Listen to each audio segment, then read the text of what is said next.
I just want to get prophetic now. Okay? I'm trying to get prophetic here. Man, I sense in my spirit, and I mentioned this to you, I sense in my spirit that God is going to do something amazing in our midst. I sense in my spirit that this week God is going to do something amazing in our midst. And the purpose for this is that if you recall in Joshua, where he says to them in verse 9, "Come here and listen to the words of the Lord your God. This is how you will know that the living God is among you, and that he will certainly drive out before you the Canaanites, the Hittites, the Hivites, the Perizzites, the Girgashites, the Amorites, the Jebusites, and the Parasites." I threw that in there. I just get this sense that something has shifted in the spirit. And the words that keep coming to me is that the harvest is plentiful, but the laborers are few. And Jesus Christ says, pray to the Lord of the harvest, that he may be able to send out laborers to the field. The Lord of the harvest, the one who sends out laborers. If you recall that when Jesus sent out the 72 disciples, he sent them out with signs and wonders. And the whole purpose of the signs and wonders was not just for them to put on a show. The reason why he sent them out with signs and wonders was to be able to validate the message of his kingdom. And I just sense in my spirit that God at this point in time is calling out his people. And he's elevating them. And he's saying to them that I want you to go and take hold. And it's almost in a sense, it's I want you to go into society and occupy the spaces where the Canaanites, the Girgashites, the Perizzites, the Parasites, the whateversites. And he's wanting his children to take up space in society, in different spheres. And here's the thing. The only way that I can kind of bring this is that the signs and wonders is God will give us victory and success. But the thing is, that's not the point. The point of all that is because the harvest is plentiful, but the laborers are few. You know, one of the things, this is the best example I can give. One of the things that I've always known about the business that I'm in, you know, I run a company called MOOC Africa. And one of the things is that from the very beginning, the whole journey of MOOC has been miraculous. I mean, it's been one miraculous journey after. I mean, it's just like, that's just been our story, right? And the thing is that God has continually given us victory. He has continually set us above all others and continue to give us great success. But the one thing that I recognized is that the success in business that he was showing us and giving us had nothing to do with just being successful.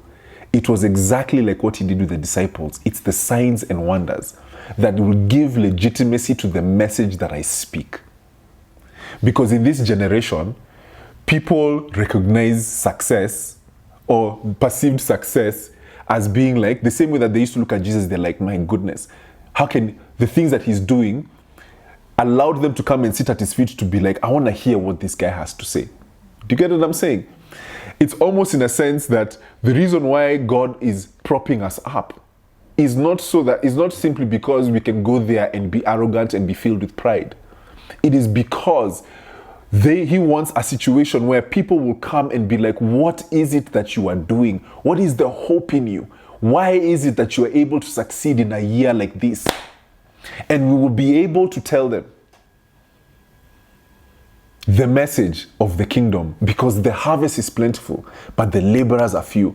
And so what God does is this, is that he says to his people that I will show you, I will certainly show you, this is how you will know that the living God is among you. This is how you will know that the living God is among you. And I just get this sense in my spirit that God has shifted things.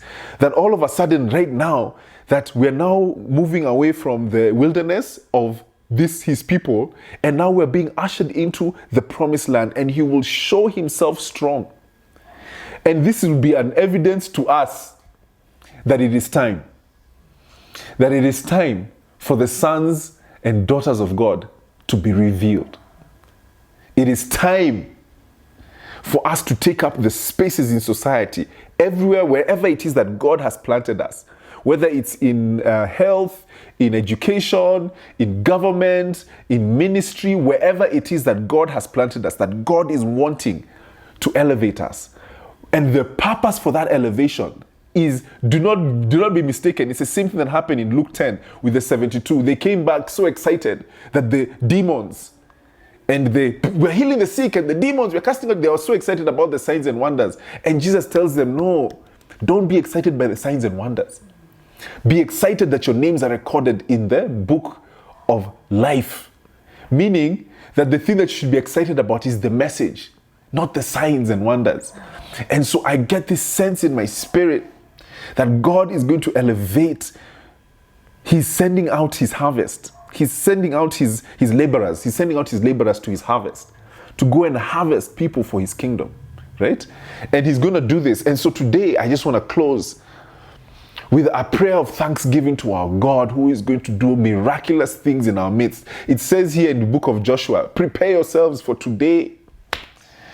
You will see amazing works. You feel me?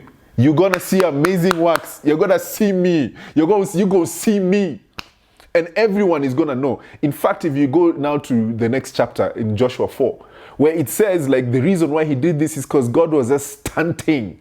He's like, I'm going to let you all know that I am the God of heaven above and earth beneath. And this is not necessarily just so that he just wants to stunt. No, he's doing this because he's calling out his kids. And he's wanting to let them know that I, the living God, am among you. And I'm sending you out to my field, to my harvest, because the harvest is plentiful, but the laborers are few. And God is sending out his laborers, and he's sending us out with signs and wonders to behold. And next week we're going to talk about what we do in this time, right? What we do as believers who have been called out into the field, right? We're going to talk about that in the next edition. But for now, I just wanted to be out here. And you know, the thing is, listen, one of the ways to be able to confirm whether someone is speaking the truth or not is prophecy is made true, whether it is not just by speaking powerful words. If it happens, then it's accurate. Do you get what I'm saying? If it doesn't happen, it was the imagination of my own thoughts. Do you get what I'm saying? That's the only way to know. But I just get a sense in my spirit that God is going to do something very mighty in our midst that will allow us to know it's time. Interesting enough, the title of this message was It's Time. My friends, it's time.